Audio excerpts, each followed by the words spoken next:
Hi అండి, అందరికీ నమస్కారం. Welcome to Vijay media. ఇప్పుడే అందిన వార్త, ఉద్యోగులకు అదిరిపోయే శుభవార్త అయితే వచ్చిందండి. పాత పెన్షన్ విధానం అయితే కనుక అమలు చేస్తామని చెప్పి కేంద్రం కీలక నిర్ణయం అయితే తీసుకుంది. సో దానికి సంబంధించిన పూర్తి వివరం చెప్పడం కోసం నేను ఈ వీడియో చేస్తున్నాను. వీడియోని ఇక్కడ స్కిప్ చేయకుండా పూర్తిగా చూడండి. అప్పుడే నేను చెప్పే సమాచారం మీకు బాగా అర్థమవుతుంది. అలాగే వీడియో నచ్చితే కనుక వీడియోకి లైక్ ఇచ్చి మా ఛానల్ సపోర్ట్ చేయండి ఫ్రెండ్స్. కొత్తగా ఎవరైనా మా ఛానల్ చూస్తున్నట్లయితే కనుక తప్పకుండా సబ్స్క్రైబ్ చేసుకోండి. అప్పుడే నేను పెట్టే మరిన్ని అప్డేట్స్ అన్ని నోటిఫికేషన్కి అయితే వస్తాయి. అలాగే వీడియోని లైక్ చేయడం వల్ల వీడియో కొంతమందికి రీచ్ అయ్యే ఇన్ఫర్మేషన్ మరి కొంతమందికి అయితే రీచ్ అవుతుంది. సో లేట్ చేయకుండా వివరాలు ఏంటో చూద్దాం. కేంద్ర ప్రభుత్వ ఉద్యోగుల పెన్షన్ విషయంలో ప్రధానమంత్రి నరేంద్ర మోడీ నేతృత్వంలోని ప్రభుత్వం కీలక నిర్ణయం తీసుకుంది. ఎంతో కాలంగా పెండింగ్లో ఉన్న ఒక వర్గం ఉద్యోగుల డిమాండ్కు గ్రీన్ సిగ్నల్ ఇచ్చింది. వారికి పాత పెన్షన్ స్కీమ్ ఎంచుకునే అవకాశాన్ని కల్పించింది. ఈ మేరకు కేంద్ర పెన్షనర్ల సంక్షేమ విభాగం అధికారికంగా ఉత్తర్వులు జారీ చేసింది. పాత పెన్షన్ స్కీమ్ స్థానంలో నేషనల్ పెన్షన్ సిస్టమ్ తీసుకొచ్చిన సంగతి తెలిసిందే. కానీ పాత పెన్షన్ పథకమే కావాలంటూ ఉద్యోగులు చాలా ఏళ్లుగా డిమాండ్ చేస్తున్నారు. తాజాగా ఒకే కేటగిరీ ఉద్యోగుల ఓపీఎస్ వర్తింపచేయడం ఊరట కల్పించే అవకాశంగా చెప్పవచ్చు. సాధారణంగా ఉద్యోగులలో చేరిన తేదీ ఆధారంగా పెన్షన్ నిర్ణయిస్తారు. కానీ ఈ ప్రత్యేక నిర్ణయం ప్రకారం ఉద్యోగుల చేరిన తేదీతో సంబంధం లేకుండా ఉద్యోగం కోసం దరఖాస్తు చేసుకున్న తేదీ ఆధారంగా పాత పెన్షన్ అర్హతను ఖరారు చేయడం గమనార్హం.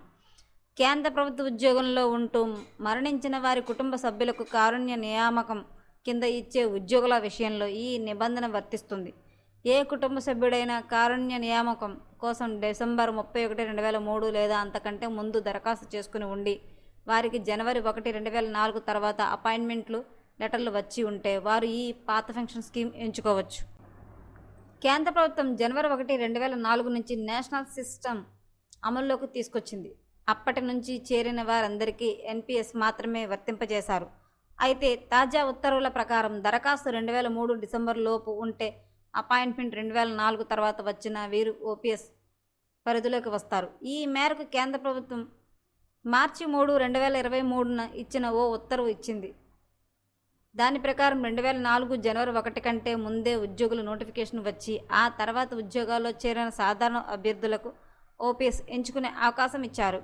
కానీ అప్పట్లో కారుణ్య నియామకాల కింద వచ్చిన వారికి ఈ బెనిఫిట్ ఇవ్వలేదు.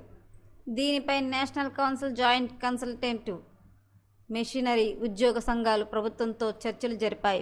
వివిధ మంత్రిత్వ శాఖల సంప్రదింపులు, వ్యయ శాఖ డిఓపిటి పరిశీలన అనంతరం కారుణ్య నియామకం అభ్యర్థుల దరఖాస్తు తేదీనే ప్రామాణికంగా చేసుకోవాలని కేంద్రం నిర్ణయించింది. పాత పెన్షన్ విధానంలో ఉద్యోగి జీతం నుంచి ఎలాంటి కంట్రిబ్యూషన్ ఉండదు. కానీ ఎన్పీఎస్లో ఉద్యోగి బేసిక్ శాలరీ నుంచి 10% కట్ చేస్తారు.